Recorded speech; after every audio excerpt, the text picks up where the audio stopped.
दोस्तों नमस्कार, मैं संदीप। आज मैं आपसे एक सीधी बात करने आया हूँ। पेट्रोल और डीजल की कीमतें सिर्फ महंगाई नहीं है, यह हमारी जेबों से रोज लिया गया एक सिस्टमेटिक बोझ है। प्रधानमंत्री कहते हैं तपस्या कीजिए, गाड़ी कम चलाइए और एसी कम रखें, अनावश्यक खर्च मत कीजिए। सुनने में अच्छा लगता है, पर सवाल यह है कि जब आप अपने बच्चे को स्कूल छोड़ते समय गाड़ी की चाबी घुमाते हैं, तब हर लीटर पेट्रोल पर आपको 4-5 रुपए या उससे भी ज्यादा टैक्स के रूप में कटौती क्यों झेलनी पड़ती है? इसे महंगाई मत कहिए, यह कानूनी डकैती जैसा लग रहा है। सिस्टम का सच यह है, जब फ्रूट सस्ता होता है तब टैक्स घटते नहीं, जब फ्रूट्स महंगा होता है तब भी टैक्स नहीं घटते हैं, आप ही चूसे जाते हैं। 2021 में सिर्फ सेंट्रल एक्साइज से सरकार की कमाई लगभग 4.5 लाख करोड़ थी। सवाल यह है कि यह पैसा कहाँ गया? याद कीजिए ऑयल बॉन्ड्स का इतिहास। यूपीए की सरकार ने तेल कंपनियों को नगद न देकर बॉन्ड्स दे दिए।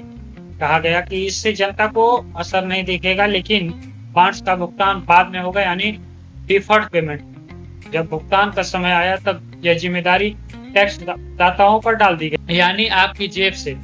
ओएमसीएस की बात करें तो आईओसी, बीपीसीएल, एचपीसीएल जैसी कंपनियों ने हाल के वर्षों में भारी मुनाफा कमाया। कभी घाटा दिखाकर सरकार से सहायता ली जाती है और फिर मुनाफा होने पर वह जनता तक नहीं पहुंचाया जाता है। लांच राष्ट्रीयकरण प्रॉफिट चुनिंदा रूप से सेलिब्रेट किया गया, यह मॉडल चलता रहा।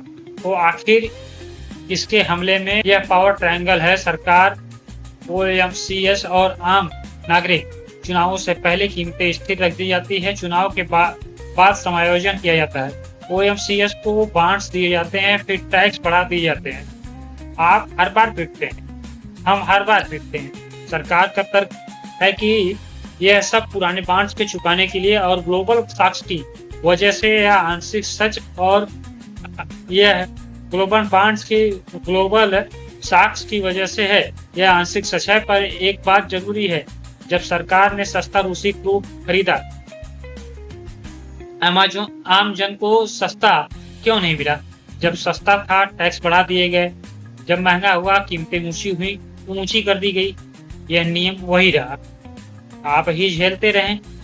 प्रश्न यह भी है कि जब राजस्व रिकॉर्ड तोड़ रहा है तो जनता को राहत क्यों नहीं दी जाती है? फ्यूल टैक्स से कहाँ खर्चा होता है? यह पारदर्शी क्यों नहीं है?